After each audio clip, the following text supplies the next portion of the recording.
Las que querrías hacer. Las respuestas que necesitas escuchar. Ahora llega la entrevista en el Círculo Rojo por Fernando Rosso. Los periodistas parlamentarios, como decía, están en la cresta de la ola, están en la suya, los llaman todo el día de todos lados, están laburando mucho también, porque bueno, 20 horas duró la sección el otro día. 30 horas, perdón, le estaba sacando ya, ya horas de laburo, 10 horas. Y hay varios, es un grupo que anda ahí en el Congreso, de los distintos medios. La izquierda de tiene una, obviamente, Jessica Calcaño, que bueno, después de esta sesión y sobre todo después de lo que viene, es muy importante tratar de ver no solamente cómo salió, que ya más o menos lo sabemos, sino cómo se negocian esas cosas en el Congreso, destapar un poco a los ojos de la gente cómo se negocian esas cosas y, bueno, ver qué va a pasar en el Senado. Jessy, gracias. Gracias a ustedes. ¿Cómo están? Bien, acá estamos. Queremos saber qué va a pasar en el Senado. No, hasta a eso vamos a ir después. Se aprueba la ley, ya está todo, querían saber. Hay 1000 preguntas, ¿no? Después los chicos podrán hacer otras. Pero si vos tenés que decir cuál fue el momento o el bloque, porque hubo una ley ómnibus, primera, mucho más grande, mucho más amplia, con mucho más artículo, que fue limada, recortada, dejando esta que es menos, pero tampoco es poco, digamos, ¿no?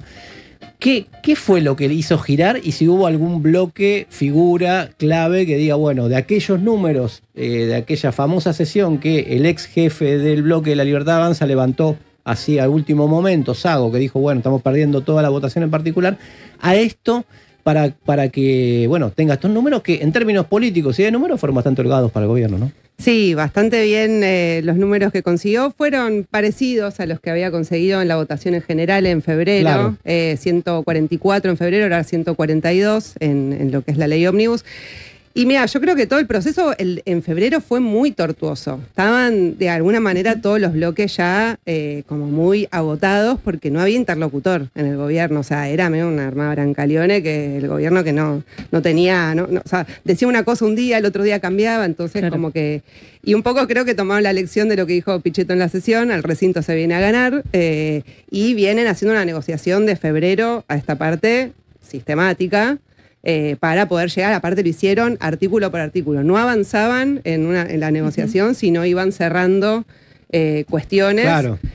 Y eso, bueno, les permitió la otra vez llegaron como muy en general confiados en cierta medida, ¿no? Sí, que medio que se querían llevar todo por delante desde La Libertad Avanza y se encontraron con que no, los bloques en diputados hicieron valer su poder de fuego y de lo que decías de las figuras clave, Pichetto claramente fue uno de ellos y después, algunos asesores también de la Unión Cívica Radical que se involucraron de lleno en toda la negociación. O sea, ahí no fue directamente Rodrigo de Loredo, sino más por vía de otros asesores.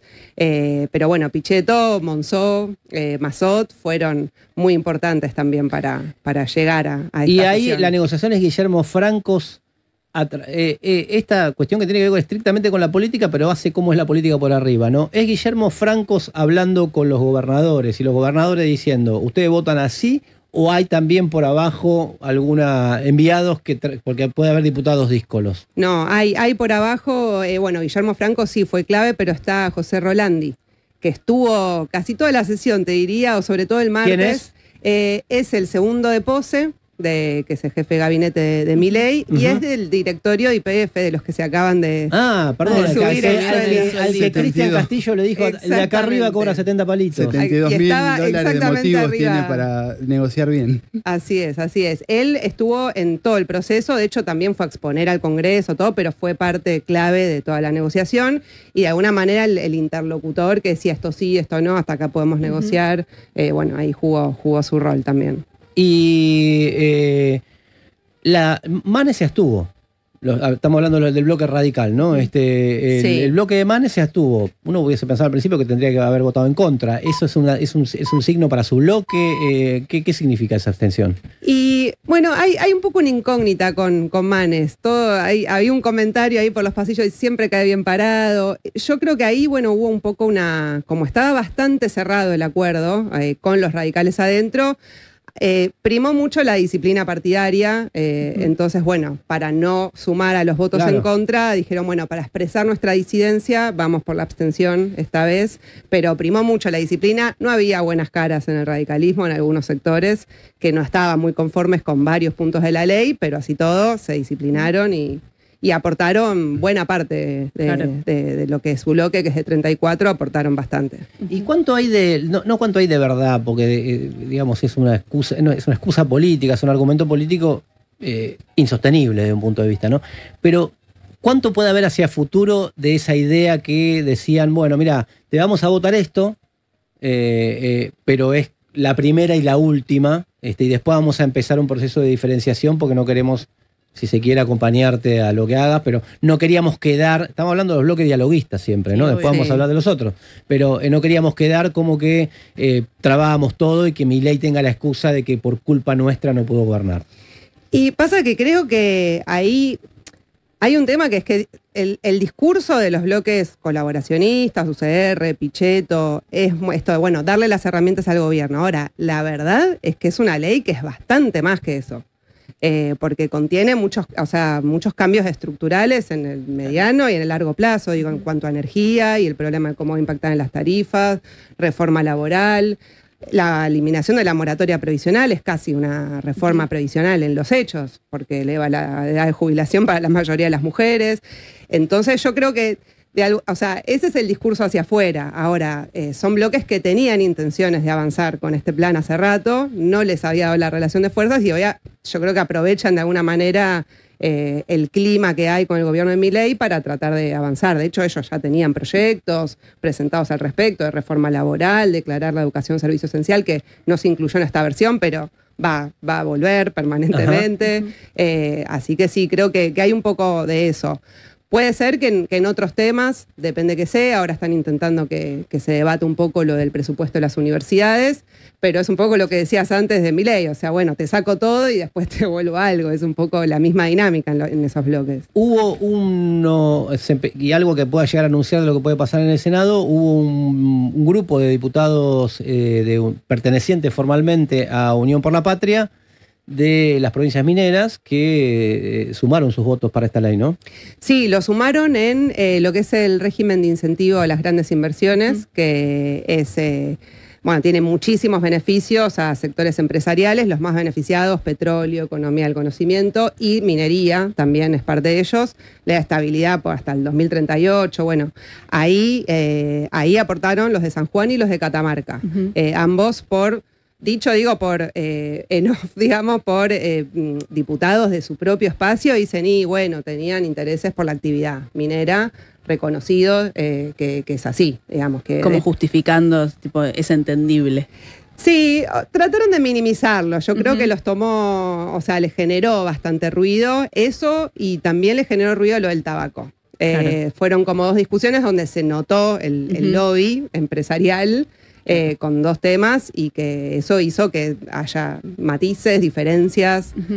¿Cómo era lo del tabaco, digamos? Porque está como en el tapete, ¿no? Que iban a poner un impuesto y que uno lo rechaza. ¿Cuáles son los grupos que se enfrentan ahí? Y ahí tenés, de un lado, Tabacalera Sarandí, que es el señor del tabaco, Pablo Otero, que él había conseguido varios fallos judiciales para no tener que pagar un impuesto de los que paga el resto de las tabacaleras.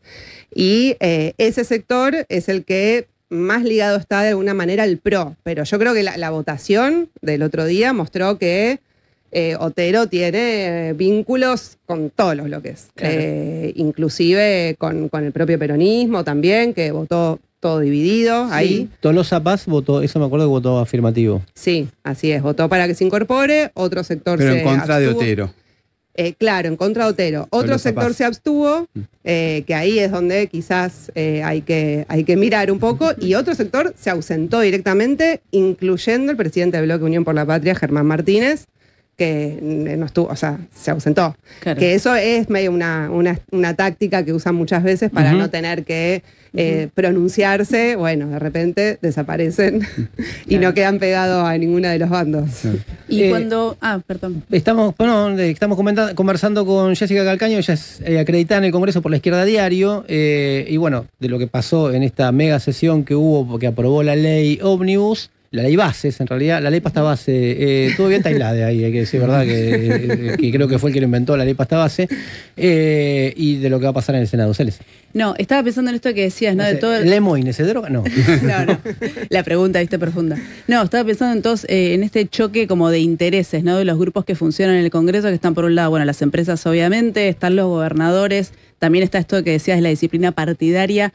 O sea, ¿cómo se termina cocinando? O sea, ¿qué es lo que define, digamos, los votos? O sea, ¿lo discuten en los bloques? O sea, ¿por qué termina pesando en algunas cuestiones el interés de las provincias? Que además me llama mucho la atención que se haya instalado tanto esta idea de, porque en el Senado siempre funcionó así, pero que en la Cámara de Diputados sea, y no, bueno, viste, los gobernadores vinieron y dijeron, cuando en realidad los diputados siempre como que existía una idea de que son más tipos representantes del pueblo, digamos. Claro, y pasa que había muchas ganas también de que le salga esta media sanción al gobierno, entonces había mucha presión de que no vuelva a ser otro fracaso después del de febrero. Y ahí pasa que la dinámica de los bloques es muy distinta. La UCR es el que más disciplina partidaria tiene. Hacemos Coalición Federal, que lidera Pichetto. Es un medio cada uno hace lo que quiere. O sea, ahí hubo bastante división. Incluso, bueno, ahora la Coalición Cívica se retira, va a hacer su propio bloque. Entonces ahí tratan de llegar a algunos consensos, pero no siempre lo logran. Y de Unión por la Patria, por ejemplo, en el caso del tabaco, decían, bueno, nosotros intentamos que sea lo más homogéneo posible la posición de la abstención, pero entendiendo que era una discusión compleja, donde hay intereses, todo. Claro. O sea, lo que no se podía era votar con la libertad avanza, decía, votar en contra. Pero entre el afirmativo y la abstención y los ausentes, ahí se podían más o menos manejar. ¿Pablo?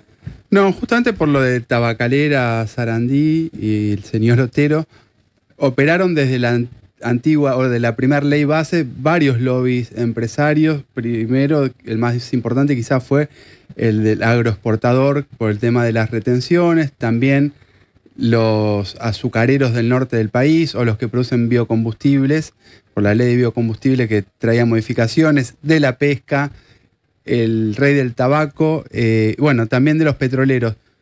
¿Cómo opera eso? ¿Opera de manera implícita, explícita? ¿Uno lo mide por los resultados que finalmente no aumentan las retenciones? ¿Se pone el impuesto al tabaco como quieren las multinacionales en este caso?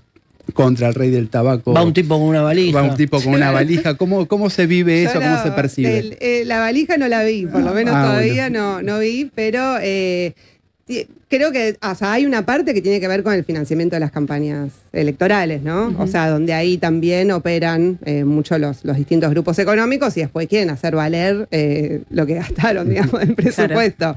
Entonces sí, es más por llamados, por reuniones, es más en privado, o sea, eso no está muy en la superficie, tenés que rascar bastante para que salte. Bueno, en este caso fue como muy evidente. Bueno, me acuerdo cuando fue el debate de la ley de humedales, un día antes de que haya un plenario que iba a dictaminar para que llegue todo. Bueno, fue un escándalo eso. Uno de los sanjuaninos que votó ahora del peronismo, que presidía la Comisión de Minería, hizo como un lobby, trajo a todas las cámaras empresarias mineras para hablar en contra de la ley, decir esta ley es mala, no la queremos, que el litio, que las oportunidades. Bueno, mantiene una línea el hombre. Sí, completamente. No, y después creo que también hay una presión por parte, por lo menos de Milei, a veces dice, no, esta ley, aunque no la tengamos, podemos avanzar igual, pero la verdad es que la necesita, o sea, la necesita porque tiene la presión del FMI, que le dicen mostrar algún tipo de consenso político porque tenés mucha debilidad, y por otro lado, quieren inversiones, y esta ley es un intento de mostrar toda la predisposición del gobierno para que el poder económico venga de afuera, o sea, lo que vos decías, petroleras, el agro, minerías, o sea, todo, o sea, tiene muchísimos beneficios a eso, blanqueo de capitales, reforma laboral, o sea, generar todas las condiciones para intentar que los que hoy lo acompañan ideológicamente, pero no están poniendo la plata porque no están muy confiados todavía. Claro. Bueno, esta ley es como un intento para eso también. Entonces eso creo que también presionó a todos los bloques para dar ese sostén. Visto desde el lado del gobierno, porque estamos hablando que obviamente la ley es muy destructiva, muy dañina, digamos, para derechos, para cuestiones estructurales de la Argentina, etcétera, pero visto del lado del gobierno, también cambió toda esa posición inicial de, bueno, algunos hablan de la parlamentarización del gobierno de Milei al final, que venía yo, Twitter y el pueblo y la fuerza del cielo, y al final entró en la tranza con la casta. Esa es la práctica nueva del gobierno. Totalmente, sí, eso es un cambio, o sea, está en negociación full casta, La Libertad Avanza. Modo casta también. Sí, total. Y bueno, y aparte, el otro día en la sesión estaba no solo Rolandi, estaba también Guillermo Francos, Karina Milei.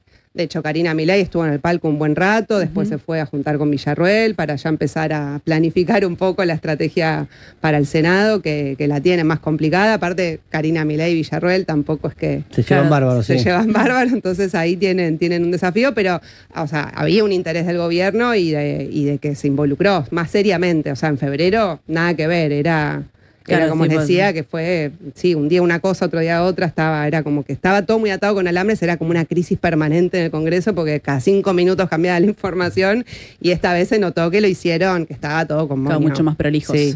En la interna que hay, a mí me surgen un montón de preguntas, ¿no? Pero la interna que hay en la provincia de Buenos Aires, que como dijo Martín Rodríguez, el hombre araña contra el hombre araña, digamos, porque no se entiende qué discuten, estamos hablando de Axel Kicillof y la Cámpora, que por otro lado me dijeron a mí que es feroz ahí en la provincia de Buenos Aires, a nivel de que ministros que no le respondan a Kicillof directamente, que pertenece a la Cámpora, etcétera. ¿Se nota en el bloque parlamentario del peronismo? ¿O ahora tuvieron una disciplina anti-Milei? Claro, yo creo que también trataron de aunar un poco el discurso y, bueno, mostrar más una oposición al contenido. Obviamente hicieron más énfasis en algunos temas y en otros no tanto. Reforma laboral, de hecho, mucho no la criticaban al principio, en la sesión un poco más, pero no, todavía eso en la Cámara de Diputados todavía no se ve tanto. No se ve tanto. La contradicción que tiene el peronismo es que votó bastante en bloque, en contra, argumentando bien, en algunos casos Martínez ha argumentado bien. Ahora, con el entramado de organizaciones que dirigen, que después se vio en la marcha de la CGT, ausente afuera, ¿no? O sea, solo las organizaciones influenciadas por la izquierda y algunos sectores sociales, y otros, inclusive como el propio Grabois en esta radio, diciendo no voy a criticar a la CGT. O sea, es como un discurso parlamentario bien, pongamos, pero una acción parlamentaria o extraparlamentaria no tan a ese nivel. Y yo creo que de alguna manera era un poco el discurso de Cristina Fernández en un momento o un intento de tratar de canalizar la oposición al gobierno vía la institución Congreso. Claro.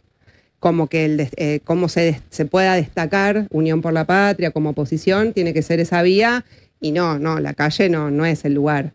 El tema es que también, bueno, el triunfo de Milei hizo un cimbronazo en todos los bloques políticos, incluido Unión por la Patria, que también se está un poco reacomodando, porque es difícil ser oposición también después del gobierno de ellos, o sea, del que fueron parte y que tiene muchas críticas. Entonces, es una oposición, pero que se le complica en algunas cuestiones, y sí, el llamado a la movilización, digo, a diferencia, bueno, al Frente Izquierda, que no solo los diputados Miriam Bregman, Castillo, Vilca, Del Caño y del PLA, que trataron permanentemente de explicar a la población, bueno, cuál era el contenido de esta ley, pero acompañado de un llamado a la movilización, a enfrentarla y todo. Bueno, eso obviamente, esa parte en los discursos de Unión por la Patria. Al margen de nuestra simpatía, que la tenemos, obviamente, que todo el mundo lo sabe, tuvo mayor impacto los discursos de la izquierda en general, quiero decir, ¿no? Es la sensación que tenemos todos, no sé, ahí se notaban aplausos del peronismo, lo que no podían aplaudir en su propio bloque, o de otro lado aplaudían a Miriam o a Cristian, poder decir eso, pero tuvo como un impacto mayor, ¿no? Sí, y bueno, y estuvieron las palabras de Martín Menem, el presidente de la Cámara, que dijo son 5, pero parecen 100, que no es un número aleatorio, digamos, porque es el bloque de Unión por la Patria, son 99, justo. Claro. Entonces tiró ese, dijo, son muy estudiosos, pero también son muy revoltosos. Sí, yo creo que los diputados y las diputadas del Frente de Izquierda tuvieron un protagonismo en todo el debate previo y en la propia sesión también, ¿no? Peleando distintas cuestiones, tratando de desenmascarar también lo que se está discutiendo, porque el Congreso tiene mucho eso, ¿no? O sea, a veces se debaten leyes que no se termina de entender, o es muy técnico el lenguaje, o la gente no se va a fumar, no sé, 10 horas o 30 horas de una sesión para entender a ver qué pasó. Entonces, bueno, está el rol ahí también de los diputados y diputadas que quieran popularizar de alguna manera lo que está pasando ahí adentro, y los periodistas también, ¿no? A mí me dan gracia los que se creen poetas, ¿viste? Que digamos, es como que empiezan su intervención con la neblina de no sé qué, y vos decís, pará, viste, como que llegan ahí, es como que sienten que van a hacer una diferencia. Exacto, exactamente. Yo me imagino que está ahí todo el día diciendo, no me quiero matar. Tengo que escuchar a este. No, estaba pensando, hablando de internas, el bloque de La Libertad avanza, o sea, porque, o sea, es obvio que está lleno de gente que no tenía experiencia parlamentaria, obviamente los otros bloques. O sea, el bloque del Frente de Izquierda cuenta con esto de dedicación, estudio, ganas de popularizar el peronismo, la UCR. El PRO tiene gente con experiencia.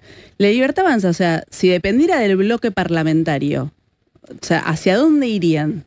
Y hacia ninguna parte. Creo que no hay una respuesta para eso muy buena. No, la verdad que incluso en todos los debates, porque en las sesiones también hay maniobras de todo tipo. Claro.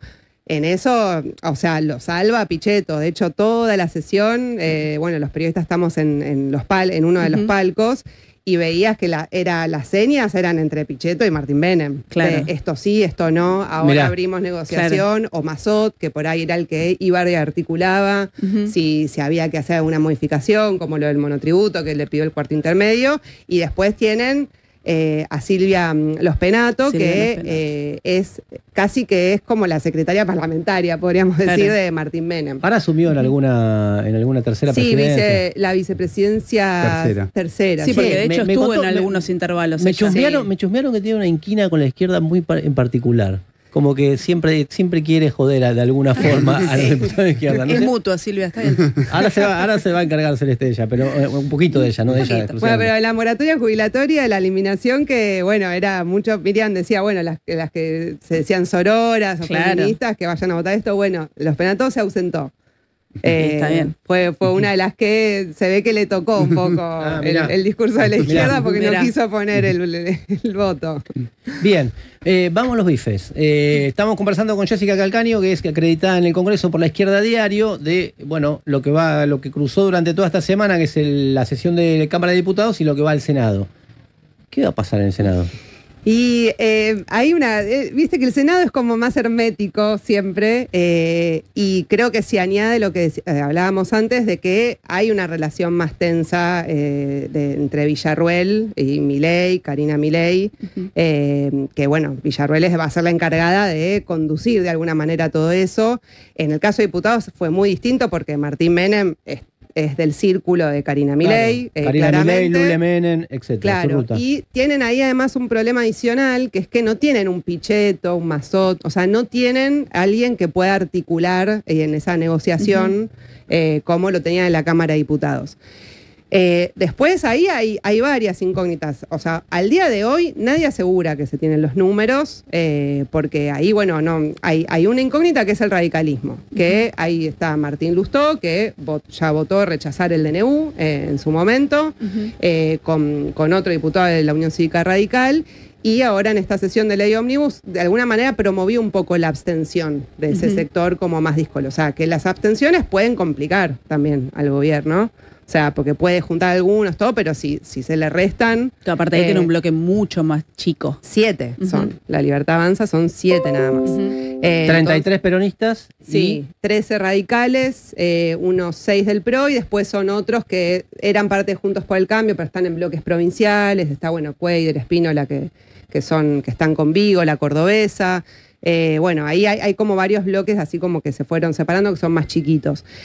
Ahí la apuesta es a ver qué pasa con la UCR y después también a ver qué pasa con las provincias, porque ahí hay un tema. O sea, yo creo que la votación en general quizás pueden tener un poco más allanado.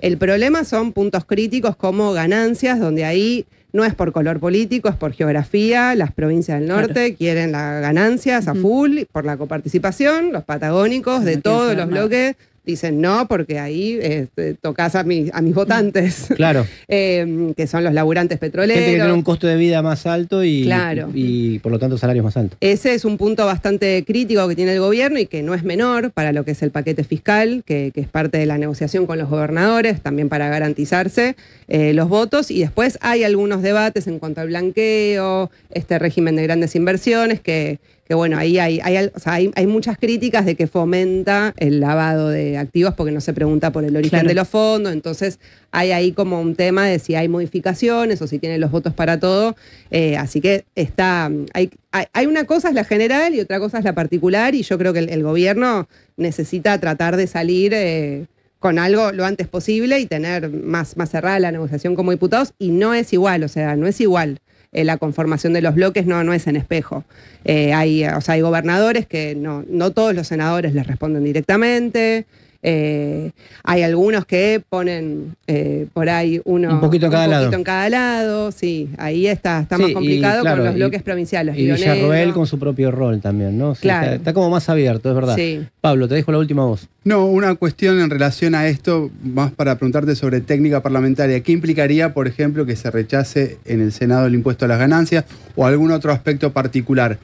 ¿Vuelve toda la ley ómnibus, vuelve todo el paquete fiscal, vuelve solo el capítulo, el título? No, y tiene que volver, claro. Si se hacen modificaciones, tiene que volver a diputados y recién ahí se convertiría en ley. Eso no lo puede permitir el gobierno porque es como no. Y es mucho tiempo. Ellos tienen como deadline, se pusieron el 25 de mayo. La realidad no se sabe si van a llegar con esa fecha, porque la verdad es que los tiempos dependen de si tienen los votos o no. O sea, dicen la semana que viene van a convocar comisiones, van a intentar dictaminar y convocar una sesión o tipo el 16 de mayo o la semana siguiente, dicen otros. O sea, tipo el 23 de mayo, que es 2 días antes, pero ponerle, si ahí si le hiciste cambios y tiene que volver a diputado, ya no la tenés para el pacto de mayo.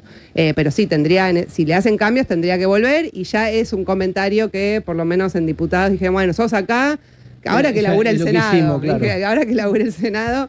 Y hay que recordar además que estamos entrando al 5º mes de gobierno de Javier Milei y no tiene ni una ley. O sea, la única actividad del Congreso fue el rechazo del DNU y el dietazo de los senadores. Claro. Después no tiene nada, y eso es un problema para el gobierno. Es un problema, claro, en general, y un problema de lo que le reclaman de arriba, ¿no? Claro. El Fondo Monetario. Y bueno, cuanto más tiempo pasa, la gente también se va enterando más de cuál es el contenido, genera más bronca seguramente, y siempre está la amenaza de la calle, el viene social. el paro, ¿no? El Claro. 9 de mayo va a haber paro.